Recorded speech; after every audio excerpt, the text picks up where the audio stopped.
Bonjour, je m'appelle Eddie Kadabo. Je veux faire une démonstration de notre projet de système réseau et télécommunication, une application innovante dédiée au dimensionnement et à la planification des réseaux de télécommunication.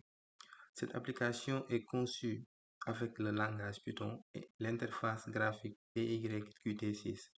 Cette solution propose un environnement interactif et convivial permettant aux ingénieurs télécoms de concevoir et d'analyser des architectures réseau de manière simple, rapide et efficace. Sans plus tarder, je vais lancer l'application.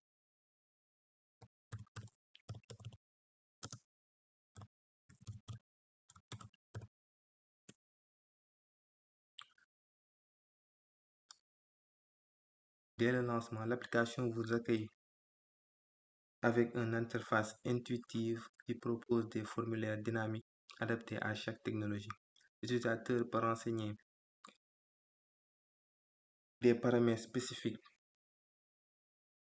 comme le type de réseau. On peut avoir le GSM, l'UMTS, les micro-ondes, l'optique, la bande passante, le nombre d'abonnés, le trafic par utilisateur et la probabilité de blocage par début minute. On a trois interfaces. On a le dimensioning input, result visualization, où on va voir les résultats de dimensionnement, et le rapport. On peut créer un rapport. On va tester avec quelques informations.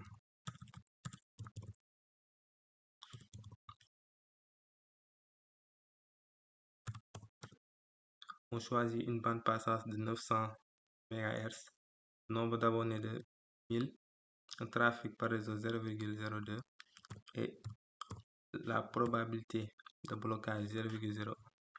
On peut aussi choisir entre les types de zones. On a les zones urbaines, suburbaines et rurales. On reste sur les zones urbaines.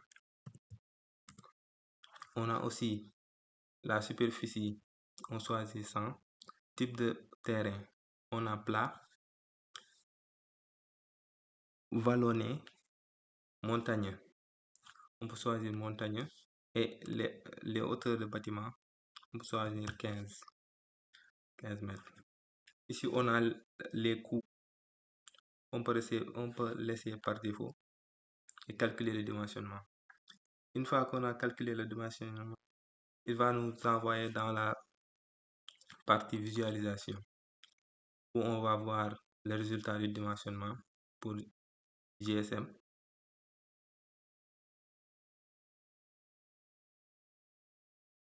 Après, on peut voir les résultats. Maintenant, on peut créer un rapport où on peut mettre toutes ces informations dedans.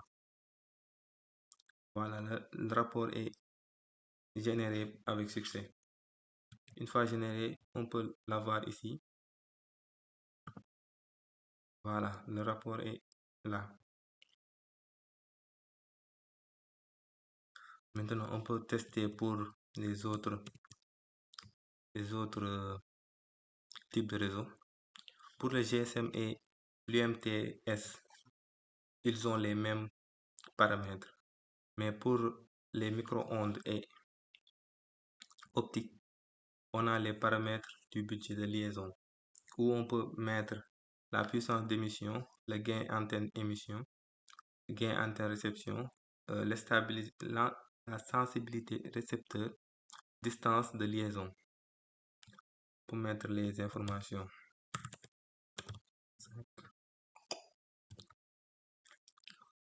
40.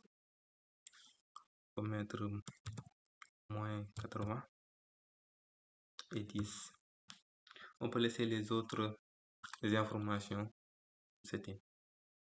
Maintenant, on peut calculer le dimensionnement. Ici, on peut voir le résultat. Après, si on visualise, on va voir la visualisation ici. Créons un rapport pour